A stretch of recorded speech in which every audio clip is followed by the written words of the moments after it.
Do you want to make 2025 the year you finally take your poker game to the next level? Then this is the video for you. Because today I'm going to show you my top 5 tips on how you can improve at poker fast, whether you play live or online. My name is Andreas Wagner and I'm a professional poker player and coach.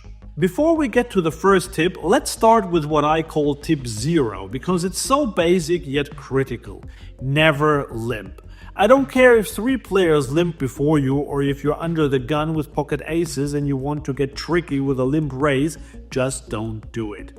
While there are specific exceptions to this rule, most players are not skilled enough to recognize when they apply. So keep it simple and never limp. And now to my first real tip.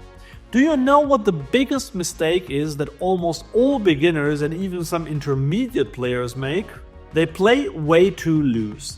They open hands in early position that they shouldn't. They call with ace-10 offsuit in the hijack after an early position player raised. They flick in some money with 9-7 suited in the small blind because they feel priced in.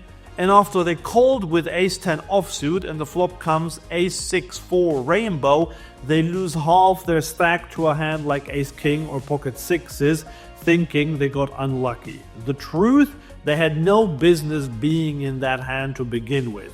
So don't be one of them and follow my first tip, which is play tighter than you think. The second tip to improve fast at poker might involve giving up playing a certain hand type most players love. If you ask random poker players what their favorite hand type is, you will mostly get 2 answers. 1, premium hands like aces, and 2, suited connectors. Suited connectors like 8-7 of spades look pretty, but they aren't as lucrative as people think. If you raise them from early position, they're break even at best, even if you're a great player. That doesn't mean that you should always fold them, but be aware that they are not as profitable as most players think. In fact, they can even be dangerous. If you flop a flush and another player puts in a lot of money, there's a good chance that you will get stacked by a bigger flush. So tip number 2 to improve fast, avoid calling raises with suited connectors unless you're in the big blind. They require excellent post-flop play to be profitable, and even then, they're often a trap.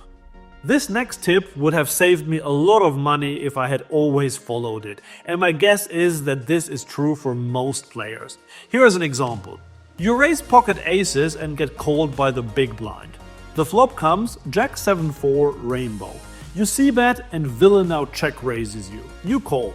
The turn is a brick. They keep barreling, you call. The river is another brick, and they now go all in. You call because, well, you have an overpair and they turn over pocket 7s for a set. If you play high stakes poker where your opponents are capable of taking this line with a gut shot, this is a good call. But for low stakes, whether that's online or live, this is a terrible call because players just don't bluff enough when they show this much aggression and risk their entire stack. So learn to fold big pre-flop hands to a lot of post-flop aggression. Focus on relative hand strength, not absolute strength. Letting go of big hands when necessary is key to long-term success.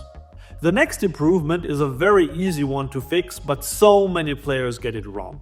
Say you call pocket 4s in the small blind after 4 players called the raise from early position. Big blind calls as well, so we go 7 ways to the flop. The flop is ace-queen 4 rainbow. This is of course a great flop for us, so we want to put as much money in the middle as possible. How do we do that?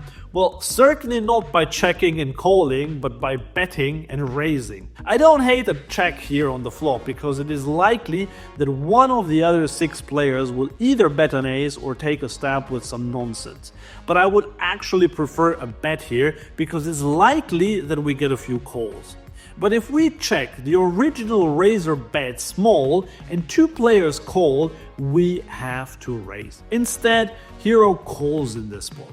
But not all is lost because we still have 2 streets to get some value. The turn is an offsuit deuce. We check again and the original raiser now bets a bit bigger.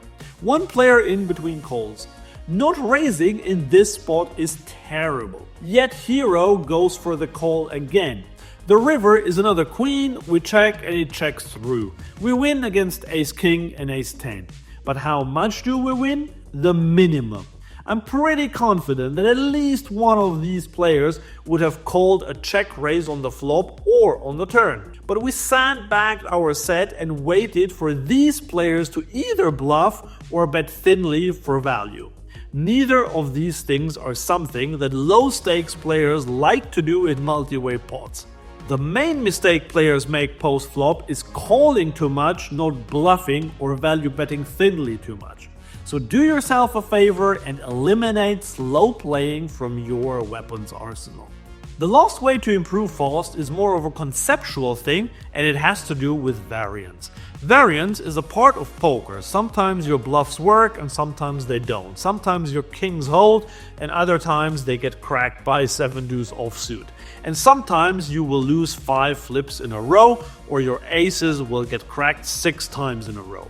Accept it. The unpredictability of poker is what keeps weaker players in the game, making it profitable for studied players in the long run. Develop a mindset to cope with bad beats and downswings. If you can't deal with these swings, then poker might not be the game for you. That's why the last point is super important. You have to embrace variance. And if you're now keen to go and put these tips to the test, don't forget that you can increase your win rate simply by playing on the right poker site. In this video here, I will tell you which online poker sites offer the best rake back.